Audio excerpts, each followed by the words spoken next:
Now, as a fellow Star Wars fan, where do you stand on the most recent trilogy? I know we have spin-offs like Rogue One and like Solo, but let's just talk about the recent trilogy here. Where do you rank them?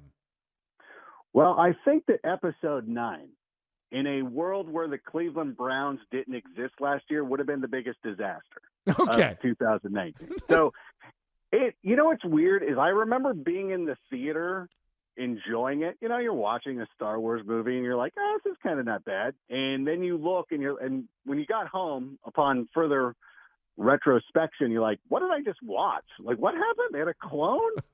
She's a Palpatine? What has happened? What did I watch? And so I kind of I like 7. I thought 7 was great. I know a lot of people are like, oh, it's very similar, it was very similar to New Hope and everything. And I'm like, that's fine. Like, history repeats itself. I kind of dug that.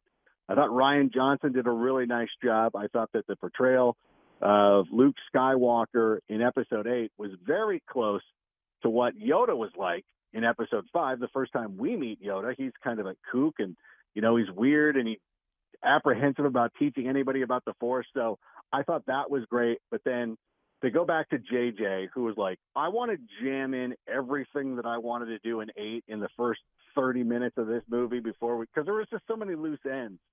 So I feel now like, a little disappointed with the way the trilogy is. But when you bring up Rogue One, I really like Solo.